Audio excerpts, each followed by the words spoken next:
एक बार की बात है। एक बार एक अध्यापक अपने शिष्य के साथ कहीं जा रहे थे। तो उस शिष्य को कुछ मजाक सूझा क्योंकि उसको रास्ते में किसी गरीब मजदूर के जूते दिखाई दिए।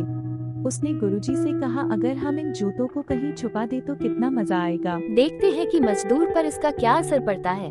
अब उसको तो मजाक सूझ रहा था, लेकिन गुरुजी ने कहा कि नहीं, किसी गरीब इंसान के साथ इस तरह का गंदा मजाक करना ठीक नहीं है। तो गुरुजी ने कहा, क्यों न हम इन जूतों में कुछ सिक्के डाल देते हैं और देखिए कि इन सिक्कों का इस गरीब मजदूर पर क्या प्रभाव पड़ता है। शिष्य ने, ये ठीक रहेगा, ऐसा ही करते हैं, और जूतों में सिक्के डाल दिया। जैसे ही मजदूर अपना काम करके लौटा और उसने एक पाँव अपने जूते में डाला तो उसको कुछ कठोर सा महसूस हुआ।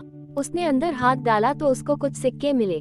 वो थोड़ा आश्चर्य में पड़ गया और आसपास देखा तो कोई नहीं दिखाई दिया। वापस उसने दूसरा पैर अपने दूसरे जूते में डाला तो दूसरे वाले जूते में भी उसे कुछ सिक्के मिले। अब दोनों जूतों के सिक्कों को उसने अपने हाथों में रखा और कहा, हे प्रभु, पता नहीं किस भले मनुष्य ने ये सिक्के मेरे जूतों में छुपाए हैं, लेकिन जिसने भी छुपाए हैं उसको मेरी दुआ लग जाए और इन पैसों से मैं अपने बच्चों और पत्नी के लिए कुछ खाना और दवाइयाँ ले आऊंगा। और इतना बोलकर वह चला गया।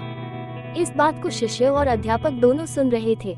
अब अध्यापक ने शिष्य से पूछा कि अब तुम मुझे बताओ कि तुम्हें कैसा महसूस हुआ, तुम्हारा मजाक या फिर मेरा ये तरीका। तो उसने कहा कि गुरुजी, मैं आपसे क्षमा चाहता हूँ। अब मुझे सब समझ में आ गया है कि सच्ची खुशी किस चीज में है। जब हम किसी का मजाक उड़ाते हैं तो हमें कुछ पल का आनंद मिलता है, लेकिन ऐसे कामों से हमें बद्दुआ भी मिलती है। लेकिन अगर हम किसी की मुश्किल परिस्थिति में उसकी मदद करते हैं तो उसे भी पता नहीं होना चाहिए कि हमने उसकी मदद की है, लेकिन अंदर ही अंदर हमें पता है कि हमने उस इंसान की मदद की है। यही सच्ची खुशी होती है। जब हम दूसरों को खुशी देते हैं तो हमें भी सच्ची खुशी मिलती है। ऐसी ही रोचक कहानियाँ सुनने के लिए हमारे चैनल को सब्सक्राइब कर लें और बेल आइकन को दबाना न भूलें।